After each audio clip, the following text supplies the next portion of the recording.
Students, welcome to फिज़विज़ 2। बच्चे, इस lecture series में हम क्या करते हैं कि हम कुछ फिज़िक्स के जो फिनोमिना हैं, जो बहुत इंटरेस्टिंग फिनोमिना हैं, उनको विजुअलाइज़ करने की कोशिश करते हैं। जैसे कि आपको पता है कि अभी हमने क्वांटम मैकेनिक्स का सब्जेक्ट स्टार्ट करा है, तो उसका जो वेरी फर्स्ट टॉपिक है वो है फोटोइलेक्ट्रिक इफेक्ट।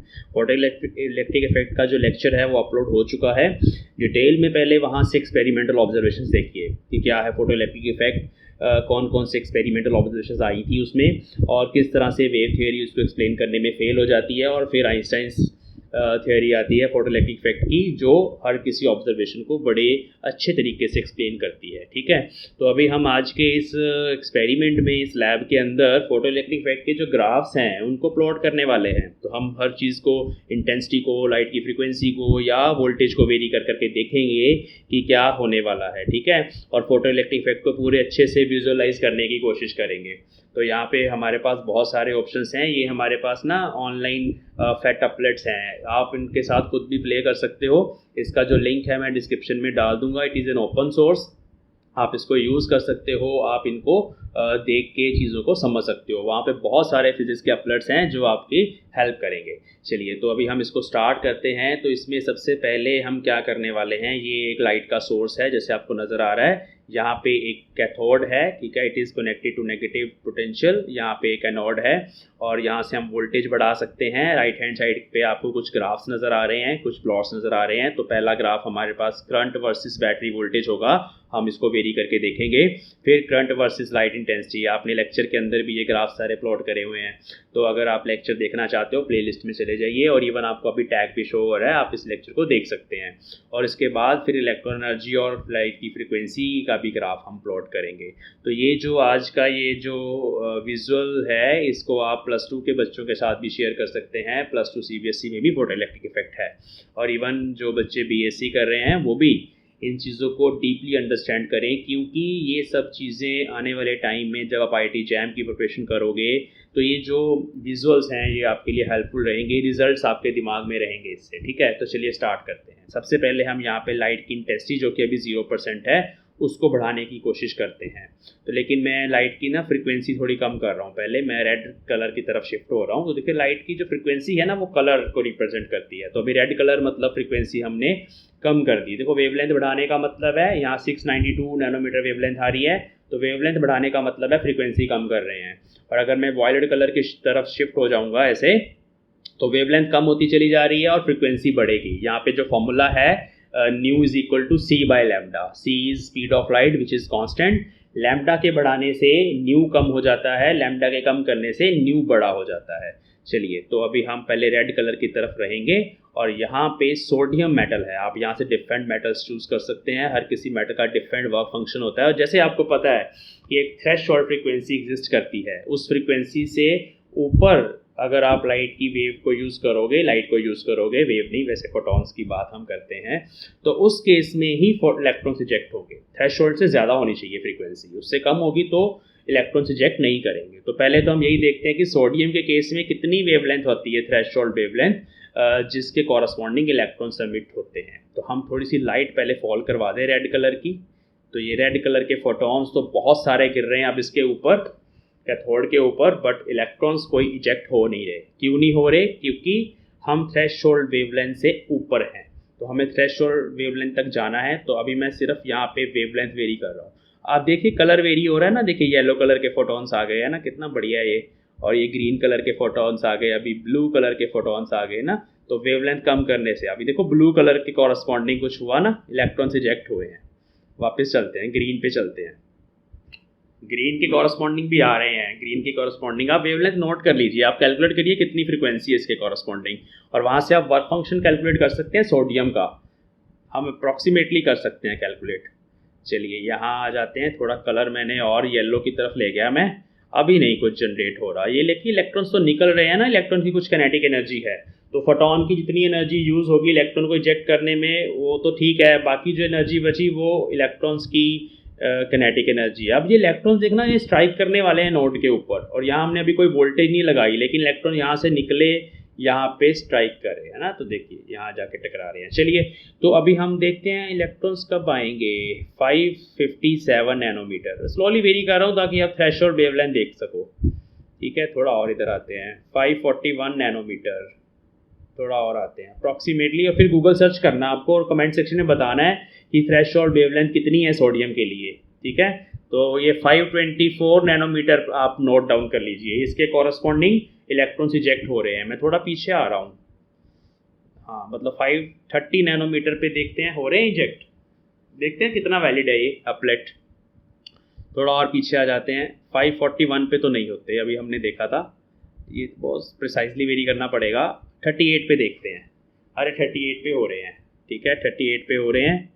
तो इसके बाद मैं पॉज कर दिया, इसको प्ले कर देते हैं। चलिए, तो अभी 538 से थोड़ा सा ऊपर चले जाते हैं, नहीं हो रहे ना, तो 538 नैनोमीटर और 540 नैनोमीटर के बीच में है कहीं पे threshold wavelength. Please note down this wavelength और मुझे थ्रेशोल्ड फ्रीक्वेंसी कैलकुलेट करके बताइए। फॉर्मूला आपने लगाना है, कमेंट सेक्शन में लिखिए कितनी आ रही है थ्रेशोल्ड फ्रीक्वेंसी, और वहाँ से फिर वर्क फंक्शन आ जाएगा, h times threshold frequency is work function.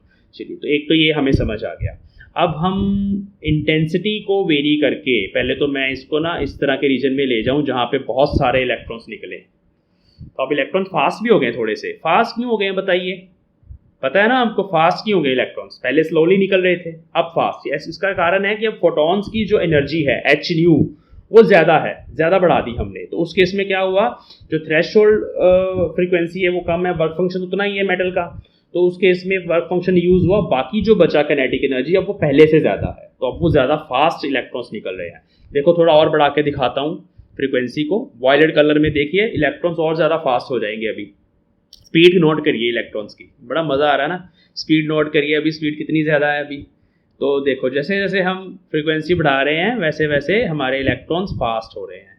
ये तो हम बाहर चले गए वायलेट से, अब विजिबल स्पेक्ट्रम से बाहर भी जा सकते हैं, ये हम विजिबल से बाहर चले गए हैं, तो अभी वो विजिबल नहीं है, बट इलेक्ट्रॉन्स बहुत ज़्यादा स्पीड पे इजेक्ट हो रहे हैं, लेकिन हम विजिबल में ही रहेंगे अभी देखने के लिए, विजुअलाइज करने के लिए। तो ये हमारे पास अभी देखा आपने कि किस तरह से वेवलेंथ को वेरी कर रहे हैं। जब हम वेवलेंथ को कम कर रहे हैं, फोटॉन्स की फ्रीक्वेंसी को बढ़ा रहे हैं, उनकी energy is equal to H nu बढ़ रही है, और इजेक्टेड इलेक्ट्रॉन्स की काइनेटिक एनर्जी भी बढ़ रही है। तो आइंस्टाइन थ्योरी यहाँ पे कितनी ज़्यादा वैलिड तो है ही है, लेकिन आपको एक सेटिस्फेक्शन हो रही होगी कि किस तरह से हम इसको विजुअलाइज कर रहे हैं। अच्छा चलिए, अब क्या करें, अब हम ऐसे करते हैं, हम ना इंटेंसिटी को वेरी करके देखते हैं। ठीक है, तो आप इधर करंट वर्सेस लाइट इंटेंसिटी का ग्राफ देखिए।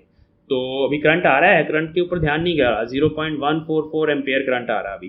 तो अब मैं इंटेंसिटी को कम कर रहा हूँ, ग्रीन वाला ग्राफ देखिए आप, इंटेंसिटी को कम कर रहे हैं, करंट कम हो जा रहा है। इंटेंसिटी मैंने बिल्कुल जीरो कर दी, इलेक्ट्रॉन आ ही नहीं रहे क्योंकि लाइट ही नहीं गिर रही। इंटेंसिटी बढ़ा दी तो जितने फोटॉन्स गिरेंगे उतने ही इलेक्ट्रॉन्स गिरेंगे, उतना ही फ्लो ऑफ चार्ज बढ़ेगा, उतना सर्किट में करंट बढ़ेगा। तो इसलिए आप देखिए कि जब हम लाइट की इंटेंसिटी को बढ़ा रहे हैं तो किस तरह से सर्किट में करंट बढ़ रहा है, और इवन ग्राफ आप देख सकते हैं, ग्राफ में भी ये चीज़ प्रेडिक्ट हो रही है। और इसके साथ साथ करंट और इंटेंसिटी डायरेक्टली प्रोपोर्शनल होते हैं, ग्राफ स्ट्रेट लाइन होता है, ये आपको याद रखना है। तो लाइट की इंटेंसिटी बढ़ाने से करंट बढ़ता है। आगे चलते हैं, अब इंटेंसिटी को हमने वेरी कर दिया, अब एक जगह पे फिक्स कर रहा हूँ मैं इंटेंसिटी को, यहाँ थोड़ा बढ़ा देते हैं, और इंटेंसिटी मैक्सिमम कर दी मैंने ताकि हमारा करंट, थोड़ा इस ग्राफ को ना जूम कर लेते हैं अभी। चलिए, अब हम करंट वर्सेस बैटरी वोल्टेज देखेंगे। तो अभी तो बैटरी वोल्टेज फिक्स है 0 वोल्ट, जितने भी इलेक्ट्रॉन सर्किट को कंप्लीट करके वहाँ पहुँच रहे हैं वो अपनी काइनेटिक एनर्जी से पहुँच रहे हैं। एनोड का पोटेंशियल 0 है, एनोड पे कोई पॉजिटिव चार्ज नहीं है जो इलेक्ट्रॉन्स को अट्रैक्ट करे। लेकिन अगर मैं एनोड को पॉजिटिव पोटेंशियल दूंगा तो इलेक्ट्रॉन्स और ज़्यादा फास्ट हो जाएंगे, उनके ऊपर इलेक्ट्रिक फील्ड की फोर्स लगेगी, इलेक्ट्रोस्टैटिक फोर्स, और इलेक्ट्रॉन्स का एक्सेलरेशन बढ़ेगा, और एक्सेलरेशन बढ़ने से फ्लो ऑफ चार्ज बढ़ेगा, rate of flow of charge, और करंट बढ़ेगा। तो लेट अस सी, वोल्टेज को बढ़ा के देखते हैं। ये देखिए, ये देखिए, तो सैचुरेशन सी है यहाँ पे, वोल्टेज को बढ़ाया मैंने तो सैचुरेशन है, छोटा सा डिप है वहाँ पे। लेकिन अब मैं क्या कर रहा हूँ, now I am decreasing the voltage, negative. तो वैसे आप बढ़ा के पहले इसको ऑब्जर्व कर लीजिए, स्पीड देखिए आप इलेक्ट्रॉन्स की। सैचुरेशन इसलिए है क्योंकि नंबर ऑफ फोटॉन्स जो हैं वो मैक्सिमाइज हो चुके हैं, और नंबर ऑफ इलेक्ट्रॉन्स जो हैं वो मैक्सिमाइज हो चुके हैं। अब अगर मैं इसको नेगेटिव वोल्टेज दे दूँ इस एनोड को, तो नेगेटिव तो इलेक्ट्रॉन को रिपेल करता है, तो उससे क्या होगा, नेगेटिव वोल्टेज देने से इलेक्ट्रॉन्स डी एक्सेलरेट होंगे, स्पीड कम हो जाएगी, रेट ऑफ फ्लो कम हो जाएगा, सर्किट में करंट कम हो जाएगा। देखिए कैसे ये वापस आ गए हम, वो पॉइंट हमारे साथ साथ चल रहा है। बहुत बढ़िया अपलेट है ये। तो आप और भी फिजिक्स की सिमुलेशंस को ना एक्सप्लोर करिए ये फेट की वेबसाइट पे जाके। अच्छा अब देखो नेगेटिव पोटेंशियल, अरे ये क्या रोक दिए सारे। जहाँ पे देखो जीरो हुआ ना, यहाँ पे ये स्टॉपिंग पोटेंशियल है हमारा अराउंड 1.2। देखो ऐसे इलेक्ट्रॉन आया ऐसे और फिर वहीं से मुड़ गया, फिर आया वहीं पहुंचा ही नहीं है नोड तक, क्योंकि ये नोड उनको रिपेल कर रहा है, फोटो इलेक्ट्रिक इफेक्ट हो रहा है। लेकिन सर्किट में हमने पॉजिटिव पोटेंशियल लगा दिया, इसको स्टॉपिंग पोटेंशियल बोलते हैं, जहां पे करंट जीरो हो जाता है ना। तो ये भी आपको पता है, आपने थ्योरी में पढ़ा हुआ है, लेक्चर नंबर 2 देखिए क्वांटम मैकेनिक्स की सीरीज का। चलिए अब तो देखिए पहले ही रोक दिया हमने, इतना नेगेटिव पोटेंशियल दे दिया, इलेक्ट्रॉन तो वहीं पे रुक गए। अगर हम थोड़ा सा कम कर दें, थोड़ा आगे जा पा रहे हैं, थोड़ा और बढ़ा देंगे, थोड़ा और आगे जा पा रहे हैं, अरे पहुंचने लग गए, वो भी रोक देते हैं, इसको पहुंचने नहीं देना हमने, ठीक है। तो इस तरह से देखिए सर्किट में करंट जीरो हो गया है ना। ओके अब हम इस वोल्टेज को दोबारा जीरो पे सेट करते हैं। चलिए ये पॉजिटिव आ गई, हम जीरो पे ले जाते हैं इसको, जीरो पे हो जा भाई। अरे चलो तो अभी क्या होगा, अभी हम यहाँ पे फ्रीक्वेंसी को देखते हैं, ठीक है, फ्रीक्वेंसी वर्सेस एनर्जी ग्राफ। तो फ्रीक्वेंसी वेरी करनी पड़ेगी उसके लिए। देखिए आप ये इस तरह से आप देख सकते हैं कि अगर हम फ्रीक्वेंसी बढ़ाते हैं फोटॉन्स की, तो फोटॉन्स की फ्रीक्वेंसी बढ़ाने से स्ट्रेट लाइन ग्राफ बनना है ना, एनर्जी भी बढ़ेगी इमिटेड इलेक्ट्रॉन्स की। तो किनेटिक एनर्जी और stopping potential depends upon frequency of light. तो यही था जो ऑब्जर्वेशन वेव थ्योरी से एक्सप्लेन नहीं हो रही थी। Increasing the frequency of light increases the kinetic energy of emitted electrons and also the value of stopping potential, ठीक है। तो ये देखिए स्ट्रेट लाइन ग्राफ हमारे पास बनता है, ये ग्राफ थ्योरी में भी प्लॉट किया है। इस ग्राफ की स्लोप से आप प्लैंक्स कांस्टेंट कैलकुलेट कर सकते हैं, इस ग्राफ के इंटरसेप्ट से आप मेटल का वर्क फंक्शन कैलकुलेट कर सकते हैं। ये वाली प्रॉब्लम भी lecture number 2 photo electric effect में है, और ये बहुत इंपॉर्टेंट एक एक्सपेरिमेंट भी है, बीएससी में इवन एक्सपेरिमेंट भी ये करवाया जाता है लैब के अंदर, कि आप मेटल का वर्क फंक्शन कैलकुलेट करिए with the help of photo electric effect, ठीक है। तो ये अभी हमने सारे ग्राफ अपने प्लॉट करके रिवाइज कर लिए। अभी मेटल चेंज करके एक बार देख लेते हैं क्या होता है। तो अगर हम जिंक ले लें, तो वहाँ तो ग्रीन के कॉरस्पॉन्डिंग हो रहा था, अब हम देखते हैं जिंक के लिए क्या होता है। तो रेड कलर के लिए देखते हैं कुछ हो रहा है, रेड कलर के लिए कुछ हो रहा है, नहीं हो रहा, नहीं हो रहा। देखिए पॉजिटिव चार्ज भी आ रहा प्लेट के ऊपर ना, ये पॉजिटिव चार्ज इसलिए आया क्योंकि इलेक्ट्रॉन्स निकल गए यहाँ से ना। बहुत बढ़िया प्लेट बनाया इन्होंने, मज़ा आ गया। तो प्लीज़ आप इस तरह की चीज़ें सर्च करा करिए, फिजिक्स में इंटरेस्ट बढ़ेगा आपका। तो येलो तक आ गए, ग्रीन आ गए हम, अभी हम जा रहे हैं, अभी भी देख लीजिए वहाँ देखिए अब अराउंड 538 नैनोमीटर इलेक्ट्रॉन इजेक्ट होने शुरू हो गए थे। यहाँ पे हमें और फ्रीक्वेंसी बढ़ानी पड़ेगी, इसका वर्क फंक्शन ज़्यादा है, इसमें बाइंडिंग एनर्जी ज़्यादा है इलेक्ट्रॉन्स की, जिंक में ज़्यादा एनर्जी के फोटॉन स्ट्राइक करवाने पड़ेंगे ताकि इलेक्ट्रॉन इजेक्ट हो जाएं। तो ये बड़ा इंपॉर्टेंट पॉइंट है। देखिए ब्लू में भी नहीं कुछ हुआ, वायलेट, अरे वायलेट भी पार हो गया, नहीं हो रहा काम।